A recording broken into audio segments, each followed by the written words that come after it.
Welcome to the UTPA Women's Basketball Show. My name's Jonah Goldberg. I'm joined as always by the one and only head coach of the UTPA Bronx Women's Basketball team, Mr. Larry Tidwell. The one and only. And it's a week-by-week deal. You have to win. You have to win, or they'll move you right on out the door. Now everything is good. We had a really good week for the Bronx Nation, for women's basketball in particular. Both the women and the men won both games in their conference ledger. So that was a cool deal when both of us register wins, and we just continue to climb up the WAC standings. That's what you want to do.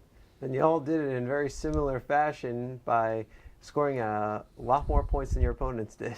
Well, I tell you, we came out against a very good UMKC team, and they were one of the hottest teams in the league, and we just simply got after them defensively and pulled away and won 65-50.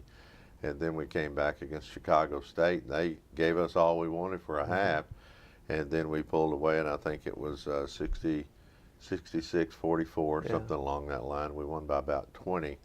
But in both games, just a lot of credit goes to our defensive scheme, associate head coach John Ishii, and again, Anthony Anderson prepare a lot of video, a lot of tape.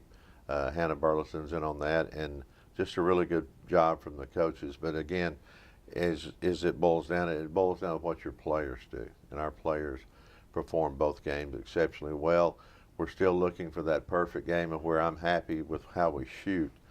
But overall, our defense was the strong point and enabled us to win both games. Yeah, you know, in both games you were able to get off to a good start. It was 9-3, 14-4, and the Kansas City, you held them without a basket for about 7 minutes. They were 0 of 9 and 1 of 12, and Chicago State, you got off to a big run. And although both of those teams ended up coming back, Kansas City made it close. Chicago State took a brief lead. You know, when you're trying to come back throughout an entire game, it's a lot harder when you don't get off to that great start, and that's what you were able to force them to do with your great defense. Well, we did. We made them try to play catch-up the whole time, and when you do that, you expend a lot of energy. And again, one of the strongest things of our team is I think we're very athletic, and two, I think we're deep. And I had about 12 players coming, and we just kept coming in droves, you know, and we would come, and here would come 4 more, here's 5 more. And, you know, we don't have anybody that's averaging a lot of points except for Goff. I think in league play, I think she's averaging about 16 or so, but everybody else is just chipping in. We get 6 here, we get 8 there, but we're getting excellent defense, and Brittany Bush is just a terror on the boards. I mean, the 2 games this past week averaged 13 rebounds a game, and when you get that, that's pretty special. Yeah, and you know, it's funny, you talk about the depth, and I was really focusing on that a bit during the broadcast when you were making your line changes, because it seemed that you could bring 3 or 4 players off the bench all at once, and I realized something that, I mean, all those players are capable of starting. That's a great thing. It is. It's sort of like a line change in hockey. Yeah. You know, well, fight them on the this ice, past right? weake, you know, I know everybody, but I was fighting pneumonia and fighting strep throat, fighting the flu and inner ear infection. I had a really some kind of week, I'm gonna tell you, but I've bounced back. I'm feeling fine. But while I was at home a couple of days, I watched a lot of good sports movies, and I watched Miracle on Ice, and I saw all the line changes, and you know, when we beat the Russians and the hockey. So we're going to do a few more line changes like that, because again, I do have quite a few kids that can start, and you know, who we start really doesn't matter, because we are deep and we can get some things done. So are you going to start instituting your own version of Herbies? We'll call them Larry's? No, what we'll do is we say the word again. Up and down the floor again, and we've been using that a long time since I've been here. But I just appreciate the kind of effort, because we have bought into what we're trying to get done, and we have to buy in as a group, because you know, this with the offense we run, we spread it out, and we're going to try to find mismatches. We're going to try to find the person who's open, and we're going to either post you up or we'll kick it inside, kick it back out. But we've been shooting the 3 pretty good. The 2 games this past week, we shot 40% from the 3-point line, and if you can get that kind of percentage, you're going to have a pretty good success. But again, we got to finish at the rim better. If we finish at the rim better, then we really pull away and really, we really spank a couple of people pretty good. But we just need to finish at the rim a little bit more. Do you think that now that you're establishing the three-pointer and a lot of good options from behind the arc, that'll help your players to find the opportunities to finish at the rim? Yes, it spreads to everybody. When people now know if Allie Hill comes in the game, Laquita Garner, they're going to guard them, and that just opens it up more for Brittany Bush to get open inside, for Taylor Cyphers, for Keontae Clark, Sherelle Price, Jose Wright. I mean, it opens up a lot of different things for Rock, to attack the rim, and when we do attack it, we got to finish it. And Price has proved herself super dangerous on both sides, because you weren't even 10 seconds into the game before she hit a three. Yeah, that's a design play. We wanted to see if they would come out and guard her. They did, and she just knocked it down. And you're going to see a good dose of that every time we play somebody, because again, we're undersized inside. My tallest player, Brittany Bush, is at 6 foot. Price is 5'11". We're playing 6'3", 6'4" kids, and they're going to have to come out and guard us. And if they come out and guard us, I feel like we can get them to the rim. But a lot of times they like to lay back, and we'll take that open three. Yeah, and you've gotten a few of them, and you mentioned Allie Hill a little while ago, and she can hit them from anywhere. Yeah, she hits them extremely deep. And again, Tanisha Walker can hit out there. I mean, Jasmine Thompson, she hit a couple against Chicago State, and we got to continue to be a threat out there. But we got to make sure those shots, when we take them, are open. And for the majority of the time in both games this past week, they took good shots. Laquita Garner, she's still working her way back in, but she had a three in one of the games. She had a three-point play in another game, so she's showing that willingness to drive to the basket. When you're coming back from injury, that's not necessarily always there, so the aggressiveness is coming back. Yeah. Well, she definitely had a good, when we were up in Idaho and when we were in Washington, she played extremely well. And then we came back against UMKC, and I didn't get her in from the fact that I just didn't have the matchup that I wanted. And against Chicago State, we had the matchups we wanted. We're bringing her back, but she's got a lot of basketball left in her, and she's an excellent captain, and I cannot say enough about the leadership she brings to this team. And Kaylin Boyd being back the last few games, and now you got her and Tiandria Nolan, and you've got a really nice two-headed point guard duo. Yeah, well, we really do, and really we got a three-headed monster there, because Allie Hill can play the point, yeah. And Allie Hill is very efficient at the point guard. So Tiandria Nolan is just, she's handling things extremely well. She's attacking the rim when we need it, but she gets the ball in the hands of the ones who need to have it, and you got to appreciate that about her. KK has come back. She's getting her swagger back. She hit a big three against Chicago State, and we're going to continue to work her back in the lineup. But she's a threat when she has the ball, because she can get it to the rim. She's our best penetrator at being able to either score and or kick it out. So, and we're going to see a lot of zone, so we're going to have some people that can penetrate that zone. Yeah, Boyd's three, that kicked off the 16-0 run that allowed you to pull away from Chicago State in the middle of the game. After her three, Tanisha Walker scored 7 straight points, and then everything just kept on snowballing for your club. Well, it is. I mean, it's just, again, as we look at look across this team 1 through 5 positions, we got a lot of people that can score and come in and give us 6, 8, 7 point, somewhere in that area. And it's just hard to key on one person. Now, if I was going to guard this team, I'd stop Goff. I mean, she's playing exceptionally well, and a little bit disappointed she wasn't Player of the Week this week, but yeah, understandable. Yeah, you get there's one a lot player of hits 11 threes. And yeah, oh, I know, kid from New Mexico State. But Goff played a really tremendous game on both ends of the floor. Blocked some shots, got some steals, assists, and just continues to shoot the ball extremely well, especially at home. Yeah, it's funny. It seems like we nominate Goff all the time for Player of the Week, and she's always getting the honorable mention. And right. Like, she has these great weeks. She's very consistent in how good she is every week, and then somebody will go off for some ridiculous week, and she'll just be the victim of bad timing in a way. Well, hopefully she'll have one of those ridiculous weeks coming up against a very good New Mexico State team, and like I said, they are shooting the ball extremely well. Scored over 100 points their last game Woo! against UMKC. They beat UMKC like 106 to 65, I believe, somewhere in that area. So we've got our hands full on trying to stop them. They hit, oh gosh, probably 17, 18 threes that game. And so we have got to be on task to make sure that we get in our transition defense and stop the threes from raining all over the field house. Yeah, wow. That's a lot of points. Yes, a lot of points. And but again, that's one thing in our league, we will guard you. And That's true. Out of the 5 games we played, we've held one opponent in the 40s, 2 in the 50s, and Idaho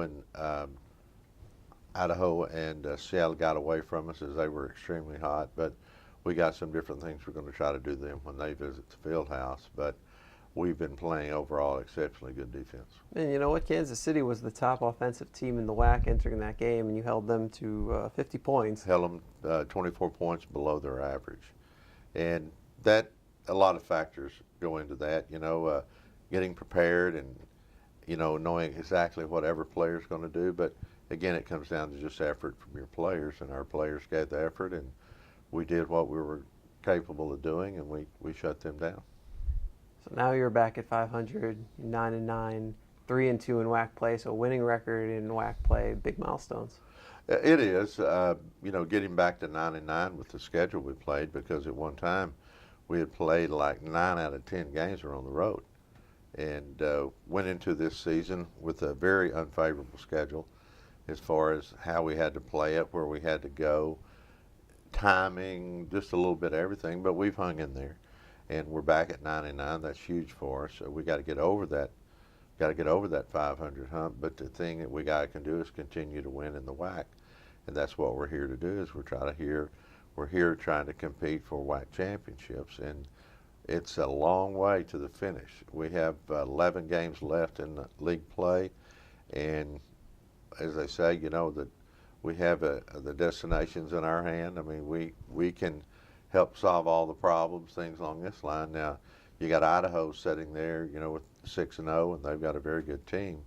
But everything else is pretty much up in the air between the rest of us. Yeah, right now you're tied for 3rd place, and interestingly enough, the team you're tied for 3rd with is your next opponent, New Mexico State. New Mexico State, and like I said, they're on a really good roll. They've won like 3 in a row, and they're playing exceptionally well. And like I said, they're just shooting lights out. I mean, against UMKC, they had 4 players that were in double figures, but out of those four, every one of them scored at least 20 points. And so, and you had one with 35 points. I mean, so you've got a lot of issues, and you got a lot of people you got to stop. So we'll see what happens. So that'll make practice every day this week. Defense. Oh, without question, we've got to play great defense, and the majority of our practices are about defense and attacking what defense we'll see from our next opponent, New Mexico State, which is going to be more than likely a 2-3 zone. Now, the game's on Saturday at 7 o'clock at the UTPA Fieldhouse. Before you get to that, normally you during conference play, you play Thursday, Saturday. There are 4 weeks throughout the year in which you only have one game. This is one of them. So does that change your practice schedule at all? No, it doesn't. We continue with the same practice grind and things along this line. What it does do during that week is it does help us on recruiting. It's like on Tuesday nights we'll scatter out all around the valley, see what we can find and see where we're going. We may be up in San Antonio or Corpus, things along that line, or a specific kid, we may fly out and go see them. But those 4 one-week deals do help with recruiting. Well, if you go anywhere fun, bring me a souvenir. Oh, without question. John will bring you a refrigerator magnet. Yes! Wherever we go. That's right. Got to have those. Well, I need something to go with my magnet schedules that I have from the season. Oh, without question. And so, but it is a good time for us to get out and expand, our knowledge, particularly of the Valley. Since we've been here, we've been to around, counting tournaments and everything, 58 games. Wow. And we know the Valley inside and out. I know the Division I prospects, and we're trying to look and see if there's a few more out there. 58 games. So I'm trying to think off the top of my head how many high schools are in the Valley. There are a lot. There's around 80 schools in the Valley, and we've seen all of them play. Wow. And so it stretches from all the way up to Valfurious, all the way down to Brownsville. We've been at the Border Bashes. We've been at the San Benito tournaments, the La Feria tournament. We've been everywhere. We've seen at the Westco tournament. We've seen a lot of Valley basketball. And I would like to say that there's a lot of good coaching out there, and there is definitely some Division I prospects in the Valley, and we're recruiting them. That's good. That's great to hear. I mean, you talked about so much, and it's great to see. Obviously the follow through always important, and sure. See you out and about in the Valley. I'm sure a lot of people are appreciating that too. Well, they are, and we appreciate the fact that they come out and support us. Our attendance going into last week, we were number one in the WAC in attendance. Now we've slid back a little bit. New Mexico State had a couple of big crowds, and so they now have the lead in the WAC attendance, but we got to try to get that back. So it's a big week to take on New Mexico week. State. Yeah, huh? we need to, for sure, need to get after New Mexico State on the court, and hopefully we have a lot of people in the bleachers for a big game on Saturday. Yeah, it's a huge game. The Broncs are playing to take over sole possession of third place in the Western Athletic Conference standings. They're trying to get back above 500 and tie for the best 19-game start in program history. I read all your notes, and those are milestones that are really cool, and hopefully that our girls see that and they appreciate that, because, again, we're trying to build this program a step at a time. We're laying a brick at a time on this foundation, and each and every win is important to us. But again, as we try to overcome certain situations and reach some milestones, that's always pretty cool when you can do that. That makes you feel pretty good. Well, the Broncs will try and do it on Saturday at 7 p.m. when they host New Mexico State at the UTPA Fieldhouse. Doors open at 6, so if you are anywhere close to the Rio Grande Valley or in the Rio Grande Valley, we will see you out here. For tickets and more information, you can visit utpabronx.com. If you are not local, then you can watch the game online at 956sports.com. We'll have a link up on our website as well. Pre-game coverage begins at 6:45 p.m., and you'll be able to watch the entire game with our beautiful 3-camera shoot. There you go. And like I said, we get really good reviews on that. We get a lot of people that will email me in or text in and say, hey, watched the game, really enjoyed what's going on there. They like the energy that our band brings, our cheerleader team, our dance team, but they also like to listen to you on the broadcast waves, so that's also good to hear. But we do have the Broncs covered. I mean, from top to bottom. I mean, your YouTube, your Twitter, your Instagram, you can go Facebook. I mean, you name it, we do it. And it's a very positive situation as we do cover our Broncs, and it's really good. And again, I go back to what a great week for the Broncs. Both men and women won both games, and we always are trying to set the bar high in this WAC, and we're going to continue to do so. And I know Dan has the same goals that we do. We want to play in the postseason. I sure hope so. And if the fan support we're getting online right now is any indication, the NCAA is holding their 6th fan competition. There are 345 eligible Division I schools in this competition to win $100,000 in scholarships for the university. UTPA currently ranked 2nd. Currently ranked 2nd. I like it. Oh. We need to just keep working it. Past Kentucky over the weekend. Past Kentucky over the weekend. Well, we can certainly do that. But again, fans, y'all do what Jonah suggests. Help us out and keep that social media rolling, and it always helps our program. Hashtag 6th fan, hashtag UTPA in your tweets and Facebook messages. That's a vote. And then go to 6thfan.ncaa.com. Vote Texas Pan American. You'll be entered to win an iPad Air and a all-expenses-paid trip to the 2015 Men's Final Four. And UTPA, if we make it to the Sweet 16, we are guaranteed at least $10,000 in general scholarship money. And if we win the whole thing, $100,000 in general scholarship money. And that would certainly serve a lot of students. And at the end of the day, that's the most important thing. So get out there, vote, help us get more students and education. Hey, sounds like a great plan to me. Sounds like a great plan to me. He's Larry Tidwell. He's the head coach of the UTPA women's basketball team. I am, and we've got a big game Saturday. We play New Mexico State, and I will promise this. We're going to fight them until hell freezes over, and then we're going to fight them on the ice. I'll lace up the skates. My name's Jonah Goldberg, and we'll see you back here next week on 956sports.com. Go Bronx.